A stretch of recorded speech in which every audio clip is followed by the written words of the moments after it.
Halo, selamat datang di XTZ Film. Hari ini saya akan menceritakan alur cerita film The Cabin in the Woods. Tapi jangan lupa, spoiler ahead.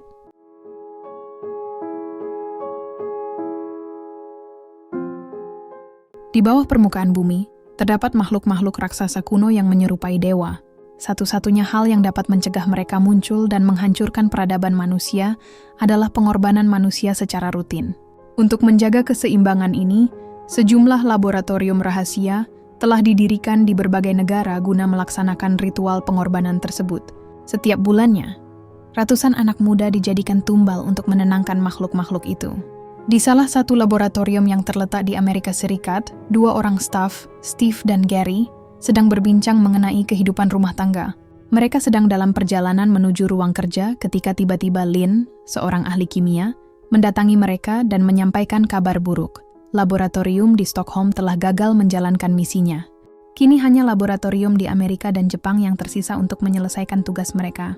Meskipun terkejut, Steve dan Gary tetap yakin bahwa mereka tidak akan gagal.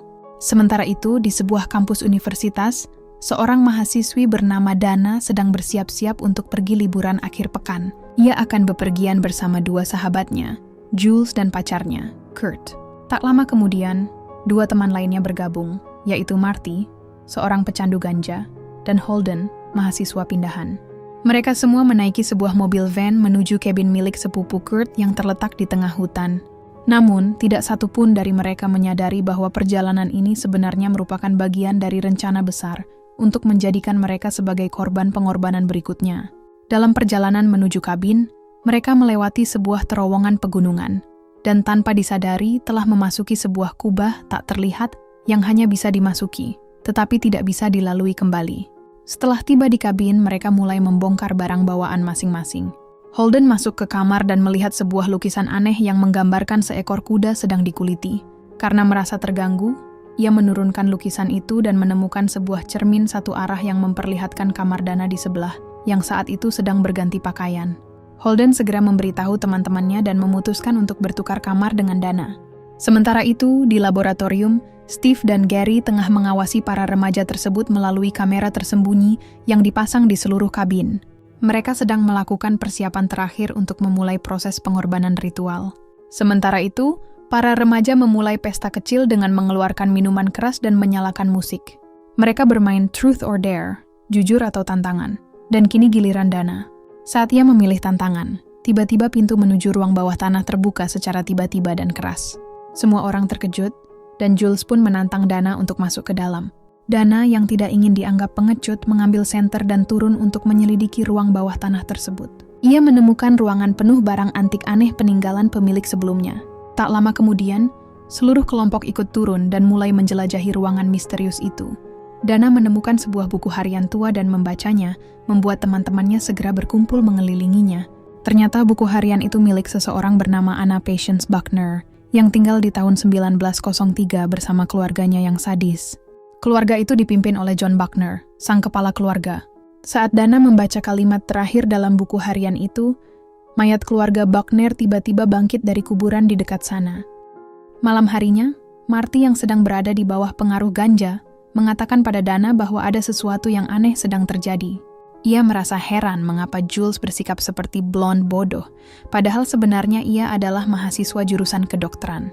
Kurt pun berubah seperti atlet sekolah menengah, padahal ia adalah mahasiswa sosiologi dengan beasiswa penuh.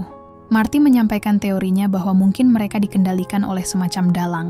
Namun Dana mengabaikan semua yang dikatakan Marty. Sementara itu, Jules dan Kurt pergi ke hutan dan mulai bercumbu, tidak menyadari bahwa sekelompok pria di laboratorium sedang menyaksikan mereka. Para teknisi di lab melepaskan kabut feromon buatan dan menerangi jalan ke sebuah area terbuka, agar pasangan itu tertarik ke sana. Semua orang di lab menyaksikan saat Jules dan Kurt mulai bercinta di atas tanah. Namun, di tengah momen romantis tersebut, keluarga Buckner tiba-tiba datang. Salah satu dari mereka menusukkan belati ke tangan Jules. Kurt yang terkejut juga ditusuk dari belakang, tetapi sempat melawan dan memukul balik. Ia akhirnya terlempar ke atas salah satu mayat. Pertarungan pun semakin sengit. Jules mencoba berlari ke arah Kurt, tetapi ia dirantai dan diseret oleh salah satu zombie lainnya. Kurt yang malang hanya bisa menyaksikan dengan ngeri saat para monster memotong kepala Jules dengan gergaji. Beberapa saat kemudian, Para teknisi di laboratorium mengucapkan doa singkat sebelum mengaktifkan sebuah mekanisme bawah tanah. Darah Jules lalu mengalir ke dalam pipa yang terhubung ke makam batu raksasa di bawah tanah. Di kabin, Marty kembali merokok ganja agar tidak mendengar suara-suara aneh yang terus mengganggunya. Tapi tentu saja itu tidak membantu. Dia pun keluar untuk buang air kecil, namun tiba-tiba Kurt yang berlumuran darah muncul dan menyeretnya masuk ke dalam kabin. Kurt memberitahu yang lain bahwa Jules sudah mati, dan mereka harus segera mengunci semua pintu dan jendela. Dana bingung dan tidak setuju. Ia malah membuka pintu untuk mencari temannya. Ternyata itu keputusan buruk, karena dia langsung berhadapan dengan pemandangan mengerikan. Zombie John Buckner berdiri di depan matanya dan melemparkan kepala Jules ke dalam rumah. Dana berteriak ketakutan, sementara para lelaki berusaha mengunci pintu. Kurt lalu berkata bahwa apapun yang terjadi, mereka harus tetap bersama. Tapi teknisi di lab tidak suka itu. Gary menekan tombol yang menyebarkan gas dari ventilasi kabin. Gas ini menurunkan kemampuan berpikir para korban. Kurt menghirup gas itu dan langsung berubah pikiran. Ia bilang mereka harus berpencar agar bisa menjelajah lebih luas. Tak lama kemudian, salah satu zombie mendobrak pintu depan, membuat mereka semua terpaksa lari dan bersembunyi di kamar masing-masing. Teknisi menekan tombol lain yang otomatis mengunci semua kamar dari luar. Sementara itu, Marty sedang menutup jendela ketika ia tidak sengaja menjatuhkan lampu. Saat menatap lampu yang pecah, dia melihat kamera tersembunyi di dalamnya. Kaget, Marty menarik kabel panjang dari dalam dinding dan sadar bahwa semua ini dikendalikan oleh seseorang. Namun sebelum sempat memperingatkan yang lain, tragedi terjadi. Zombie John Buckner menerobos jendela dan menyeret Marty keluar. Marty berusaha keras melawan. Ia memukul zombie itu dengan botol termosnya dan berhasil membuat jarak. Tapi mayat itu melemparkan pisau yang mengenai punggung Marty. Si pemuda malang itu terjatuh ke tanah sambil berteriak meminta tolong. Namun teriakannya tak digubris siapapun. Dan mayat hidup itu menyeretnya ke sebuah kuburan di dekat sana. Sama seperti sebelumnya, para teknisi kembali membuka saluran pipa dan darah Marty dialirkan ke makam batu bawah tanah. Tanah pun bergetar, menandakan bahwa para dewa menerima persembahan kedua. Sementara itu, Dana terperangkap dan panik di dalam kamarnya. Ketakutannya semakin menjadi ketika ia melihat sosok mayat hidup mendekati jendelanya. Untungnya, Holden menyelamatkannya dengan memecahkan cermin satu arah di antara kamar mereka. Ia menarik Dana ke kamarnya, dan mereka berdua segera membarikade jendela. Saat itulah mereka menemukan sebuah pintu jebakan lagi di lantai. Menyadari bahwa tak ada jalan keluar lain, mereka pun turun melalui pintu tersebut. Begitu sampai di bawah, Dana menyadari sesuatu yang mengerikan. Mereka berada di ruang penyiksaan yang diceritakan dalam jurnal. Mereka mulai mencari jalan keluar. Namun tiba-tiba, salah satu mayat hidup menarik Holden ke atas melalui pintu jebakan. Dana pun dengan sigap menghentikannya dengan menghujamkan linggis ke leher zombie tersebut. Ia lalu mengambil pisau di dekatnya dan menusuk zombie itu berkali-kali dengan penuh amarah. Tepat saat itu, sebuah pintu di dinding ruang penyiksaan terbuka. Keduanya bersiap menghadapi serangan zombie lain, namun mereka justru mendapatkan kejutan yang cukup menggembirakan. Kurt muncul dari balik pintu dan segera membawa mereka keluar dari ruang penyiksaan. Begitu mereka tiba di luar, ketiganya langsung masuk ke mobil van dan Kurt mengambil alih kemudi agar mereka bisa kabur dari tempat mengerikan itu.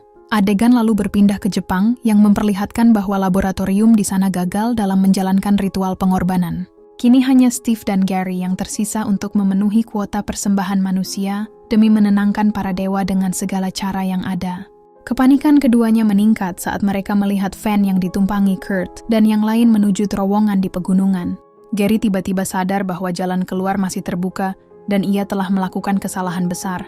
Rupanya, tim penghancur belum meledakkan terowongan karena masalah teknis. Gary pun berlari menuju departemen piroteknik dan memperbaiki masalah elektronik itu sendiri. Akhirnya ia berhasil menjalankan operasinya dan beberapa saat kemudian, ledakan besar mengguncang area di atas terowongan. Batu-batu besar mulai runtuh dan menutupi terowongan. Kelompok Kurt pun dipaksa untuk segera memundurkan van mereka. Kini mereka terjebak, karena terowongan itu adalah satu-satunya jalan keluar dari hutan. Namun mereka menyadari bahwa ada jurang yang memisahkan tempat mereka berdiri sekarang dengan jalan di seberangnya. Kurt pun mengajukan rencana. Ia akan menggunakan motor trail yang terpasang di bagian belakang van. Ia berniat melompati jurang dengan motor itu, dan kemudian berlari ke kota terdekat untuk mencari bantuan.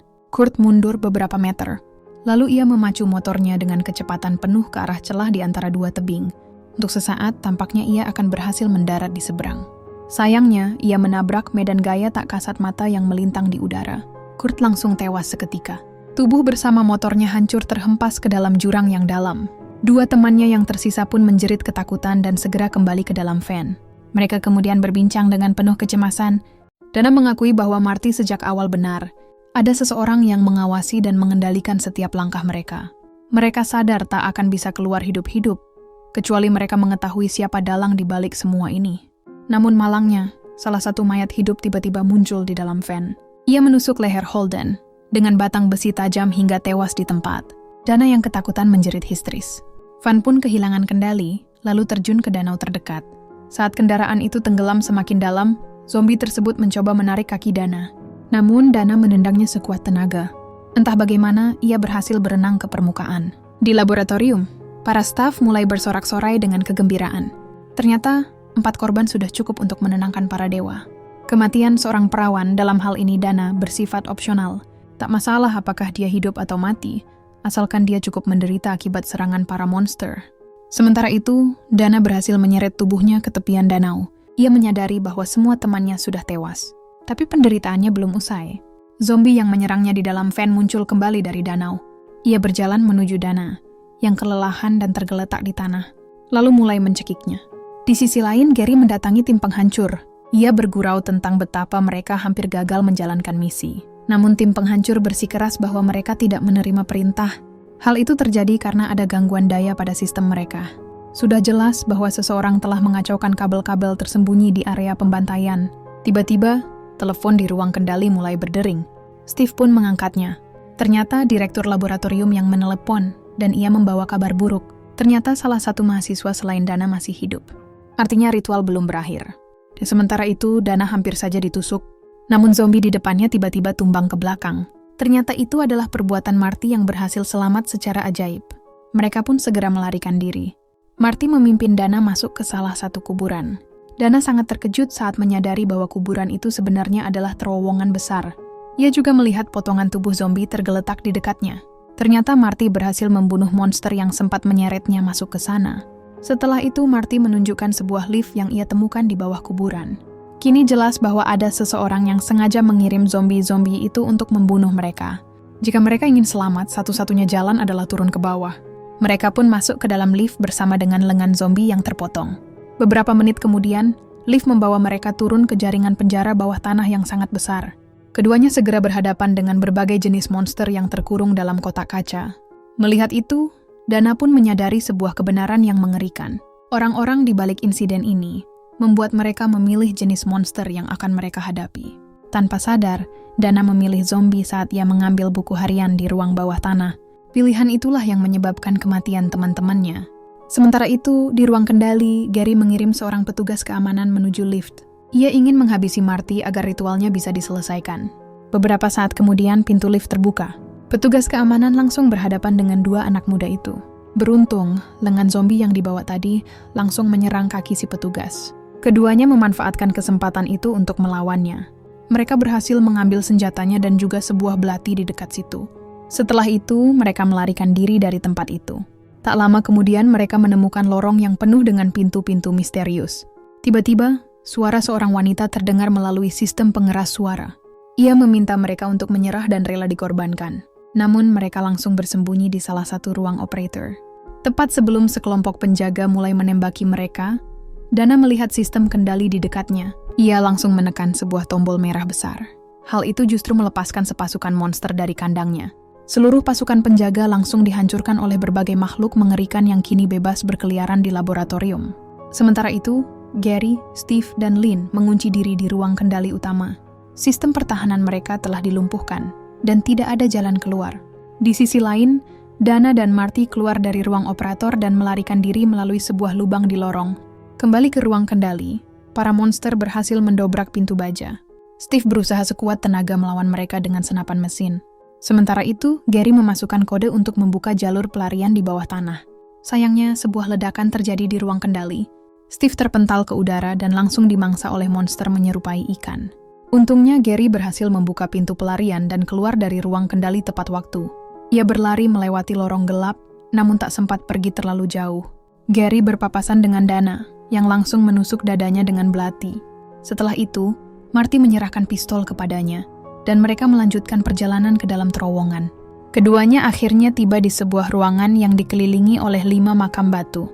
Di saat itu, direktur laboratorium muncul dan mengungkapkan kebenaran.